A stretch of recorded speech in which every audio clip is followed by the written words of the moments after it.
Hi guys, and welcome to another episode of Friend of God. My name is Omotosho Oludayomi, and today we're going to be looking at Genesis chapter 21. Now this chapter is quite loaded with a lot of stuff, so I think I'm going to have to do this over multiple videos.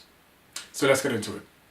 After 25 years of Abraham and Sarah waiting for a son of their own, they finally have a child. Have you ever had to wait for something for a long time and then finally get it? Of course, it's a great feeling, right? And I thought to myself, okay, this is a big deal, right? God has finally answered their prayers. God has done the impossible. But of course, a few questions came to my mind, and I thought, why did it take so long? Why did it take God 25 years to give Abraham and Sarah a son of their own? The Bible tells us that Abraham was a man of faith. The magnitude of the faith that he had in God was quite mind-blowing. And we see that in his life. We see what happens in a few chapters when God asks him to sacrifice Isaac. And we see what he does. One reason I think God took this long to give them a child was to try Abraham's faith. Just like we have in our educational system, just like we have tests and examinations, we have that in life as well, of course. And God gives us tests. God tests our faith. He tests our patience.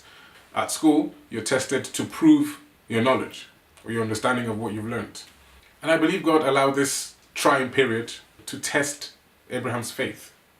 Another thing that came to my attention was, so many of us humans usually focus and spend our time worrying about or thinking about what happens to us while on earth. If we live to 70, 80, 90, and we worry about what happens to our children. And maybe plan for their children, our grandchildren. And maybe our parents, who have lived before us. But that's what, 4 generations. Many times, most of us don't worry about anything beyond that.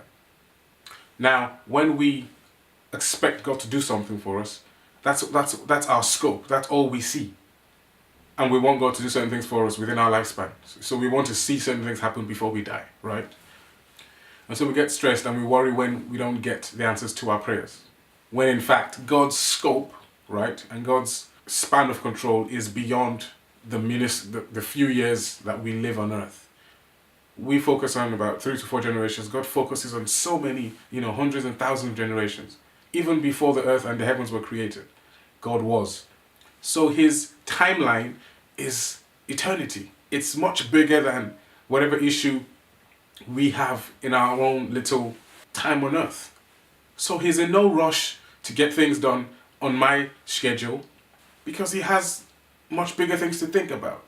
And that's not to say God's not going to give you what you want or what you need. God is able to give us, even more than we can imagine or think about. What I'm trying to say is God is a master planner, right? God is like a project manager, and he's dealing with huge lengths of time.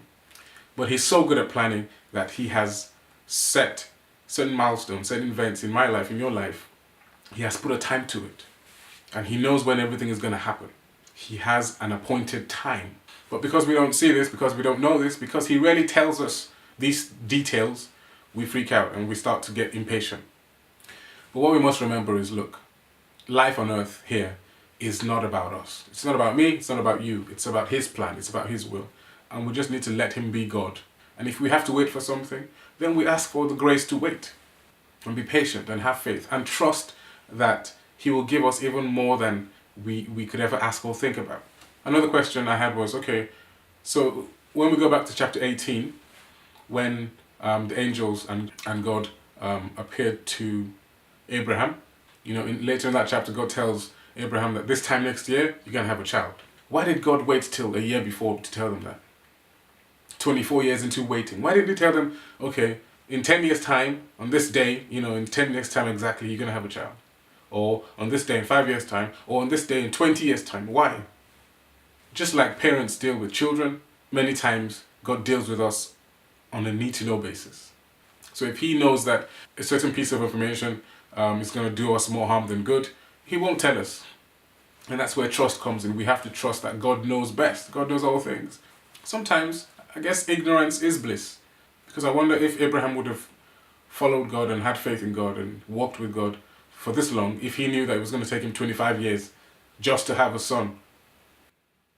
Whatever it is you're waiting for, whatever it is you're believing God for, God is able to do exceedingly abundantly above all you can ask or think about. So trust God. that he's not surprised by what we're going through. He knew what we were going to go through before we knew it. So hang in there and just ask for the grace to wait on him, and trust that when it happens, if you wait, you'll be glad you waited. Share this with somebody. Please like the video below if you like it, if it helped you.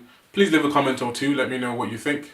Maybe share with us something you've had to wait for, or something you're still waiting for and waiting on God to deliver, and we can pray with you and encourage you. Subscribe to this video please for more videos like this, for more music, and thanks for watching, and I'll see you next time. Bye.